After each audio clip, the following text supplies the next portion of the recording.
নমস্কাৰ, জয় মা লক্ষ্মী। মনত ৰাখিব, অহা 19 এপ্ৰিল অক্ষয় তৃতীয়া মৰ্ণিং 10:50 AM পৰা 20 এপ্ৰিল মৰ্ণিং 7:28 AM অক্ষয় তৃতীয়াৰ পূজা পাতল চলি থাকিব। শুক্লা তৃতীয়া অৰ্থাৎ শুক্লপক্ষৰ তৃতীয়া তিথিত অক্ষয় তৃতীয়া পালন কৰা হয়। এই দিনটোত বিষ্ণুৰ ষষ্ঠ অৱতাৰ পৰশুৰামৰ জন্ম হৈছিল বুলি পৰশুৰাম জয়ন্তী হিচাপেও পালন কৰা হয়। গতিকে উক্ত দিনটোত আপুনি পৰশুৰামৰ কথা স্মৰণ কৰক। বেদব্যাস আৰু গণেশে এই দিনটোত মহাভাৰত ৰচনা কৰিছিল। গতিকে এই পবিত্ৰ দিনটোত আপুনি গণেশদেৱৰ পূজা পাতল কৰক। এই দিনতে সত্যযুগ শেষ হৈ ত্ৰেতা যুগৰ আৰম্ভণি হৈছিল। অক্ষয় তৃতীয়াৰ দিনা ৰজা ভগীৰথে গংগা দেৱীক মৰ্তলৈ মাতি আনিছিল।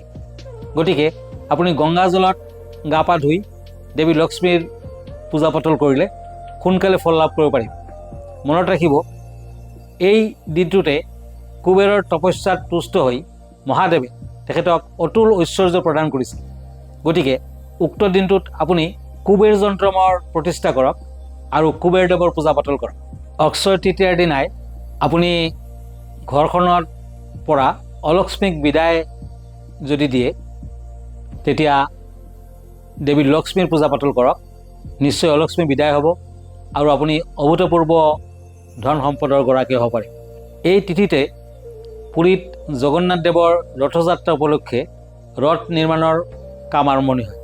বৈদিক বিশ্বাস অনুসৰি এই পবিত্ৰ তিথিত কোনো শুভ কাৰ্য সম্পন্ন হ'লে সেই কাৰ্য অনন্তকাল অক্ষয় হৈ থাকিব। আৰু এই দিনটোতে সোণ, ৰূপ, তাম, পিতল আদি যদি আপুনি ক্ৰয় কৰে, তেতিয়া আপোনাৰ সেই সা সম্পত্তি ডাবল ট্ৰিপললৈ হ'ব পাৰে মাত্ৰ 80 বছৰৰ ভিতৰত। সেইখিনি বস্তু অক্ষয় হৈ থাকিব। এই দিনটোত আপুনি গাড়ী ঘোঁৰা কিনিব পাৰে। বিভিন্ন ধৰণৰ বয় বস্তু দুখীয়া লোকক দান ধ্যান কৰক, তেতিয়া নিশ্চয় দেৱী লক্ষ্মীৰ আশীৰ্বাদ লাভ কৰিব পাৰিব।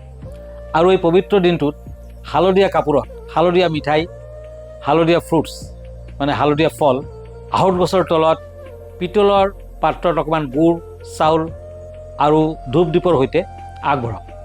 আপুনি নিশ্চয় অতি সোনকালে ফল লাভ কৰিব পাৰিব। আৰু পাৰিলে সেইদিনাখন সন্ধিয়া বাৰীৰ দক্ষিণ দিশত যমৰ দিশ বুলি যাক কোৱা হয়, সেইটো দিশত এগছি ডাঙৰ চাকি জ্বলাই ৰাখক। আৰু গোটেই ৰাতিটো সেই চাকিগছি যাতে জ্বলি থাকে আপুনি লক্ষ্য ৰাখক। নিশ্চয় আপোনাৰ লক্ষ্মী লাভ হ'ব আৰু আপুনি অতি সোনকালে উপকৃত হ'ব। জয় মা লক্ষ্মী।